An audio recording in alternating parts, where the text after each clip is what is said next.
celebrity performance.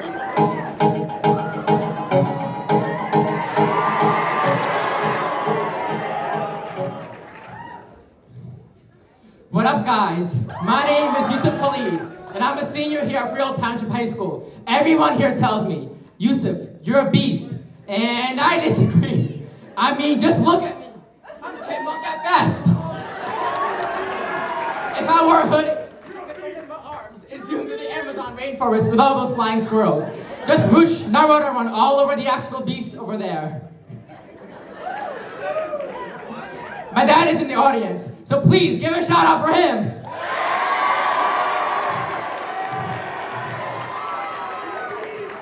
But Dad likes to think he is younger than he actually is. He tried one of my Celsius drinks a couple weeks ago, and a few days later, I see a 40-pack Celsius drink sitting in the refrigerator. This is the same man who went to physical therapy after developing a tennis elbow.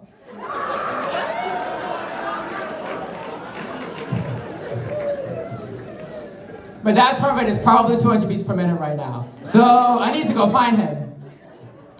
So I go to the basement, expecting my dad to be working out on the treadmill, but instead, I see that he's used this 300 precious milligrams of caffeine that won't have any side effects until we hear 20 years until now, to sit through all the Doom movies without falling asleep. My dad is great though. He has really taught me the importance of school and the value of education. Around 10 years ago, my family and I went on our first ever trip to Pakistan, my parents' homeland. And the day we were flying, it happened to be Eid, our Muslim holiday, which is like our Christmas, but instead of giving cookies and milk for Santa, we give out chicken cutlets instead.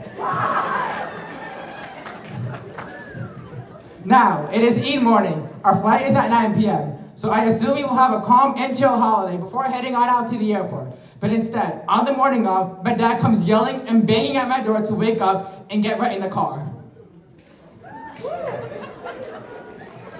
Now, like any Eid, this drive would have meant going to the mosque or grabbing some Dunkin'. So I listen, and I accept.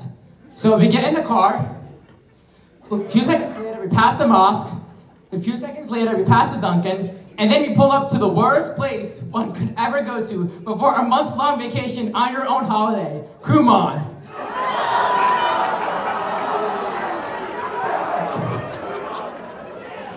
That's right. I did Kumon back then, and instead of having a tiny break from the tiny erasers and every refill, or the mean high schoolers that are getting paid less than legally allowed, my dad drove me to get a month this thick to do in Pakistan. My parents said education is a gift. I just didn't think I'd be unwrapping algebra. And what's worse was this was my first time going to Pakistan with my family, and my parents made my older cousins be my Kumon tutors from my Kumon packets in Pakistan. So, once again, I have to deal with the tiny erasers that never refill, and the extra mean high schoolers that are not getting paid at all, and I was just being the spoiled American bracket, which explains why our country is so behind in math.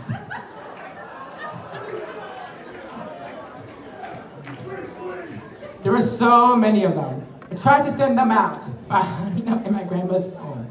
Just like a kid who would not want to eat their veggies, shove the veggies in their mouth, and spit it out in the toilet. What? Or basically anywhere. To this day, there were sheets of exponents in the garage, in the car, in the bathroom, in the closet, basically anywhere you can find in the house.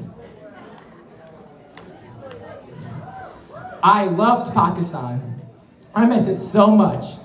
There's shoe freedom everywhere. There's shoe freedom to turn a 2-lane highway into a 6-lane highway, to merge on a 1-lane road without giving any indicators and without obeying any traffic signals. Also, there's shoe freedom to chain smoke in the fire department as well.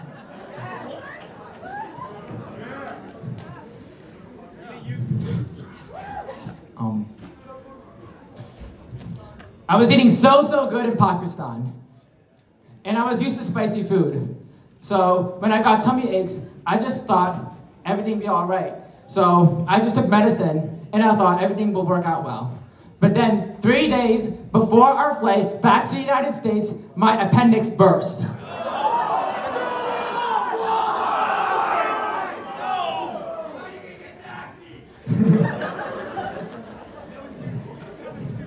That's right, I ate so much, and even an organ exploded in my body.